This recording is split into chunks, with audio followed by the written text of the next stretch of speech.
On the outside, I looked pretty good.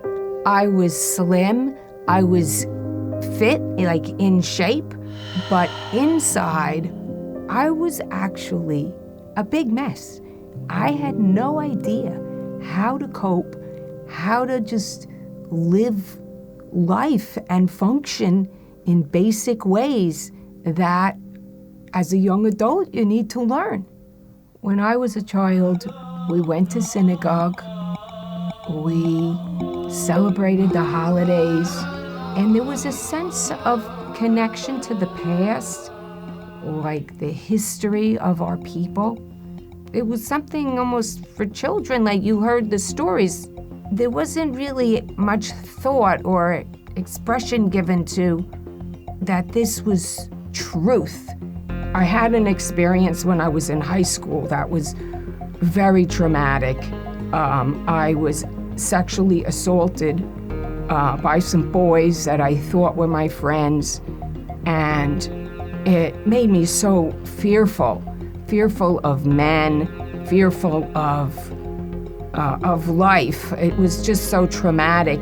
Being assaulted sexually made me feel very bad about myself. I felt disgusting about myself, and it was so painful. I think I was enraged and hateful, and I didn't know how to process those feelings. I had a hunger for something inside of me that was intense, and I was somebody who was very about my heart. Like, the drug I really got addicted to was sugar, and I didn't stop until I was in physical pain from a bellyache, and I just couldn't keep eating anymore. And so the eating was a way, and the bulimia was a way of numbing myself from the emotions. I was searching. I got involved in yoga, very intensely into yoga. Like, I even lived in a yoga center for about a year, and we would get up 6 a.m. I was kind of trying to piece these ideas together and make sense spiritually. And one day I heard a woman talking about having a relationship with God where she knew that He loved her. It was like a key where everything fit together around the key. That was what I was looking for. Instead of trying to piece together all these ideas and make something out of it, I wanted that connection, that peace that she had. Finally, I went to her apartment and we're talking, and she says that really what she had that I wanted was Yeshua. I never thought about Jesus before. She's telling me that He could make this difference in my life. And she said that the definition of a Christian was a person who was following Christ. If by that definition you could be Catholic and not be a Christian, or you could be Jewish and be a Christian. I went from the heart. I prayed with this woman that night. I was like, okay, I'll try. So I prayed with her. I opened my heart.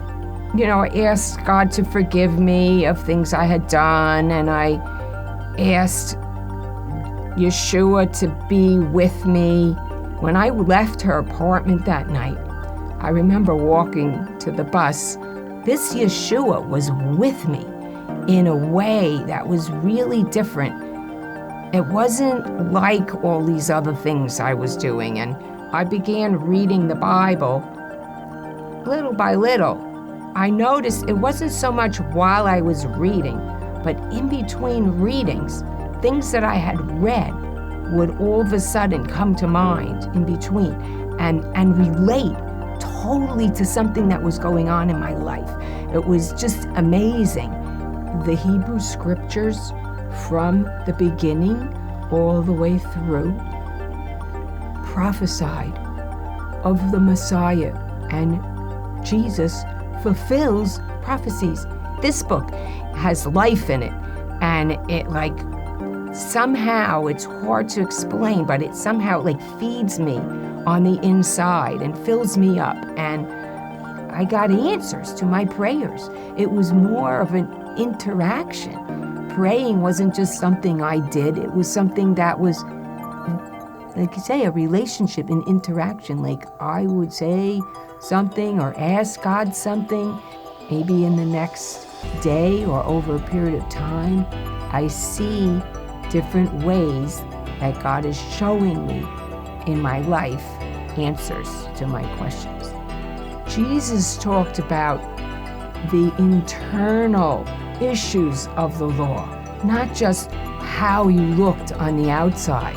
You know, you might be following all the rules, but hating your brother in your heart, okay? So the hating, the part that's going on in your own heart, that's how Jesus interpreted it. When God says not to murder, he doesn't want even our heart to be in that frame of mind.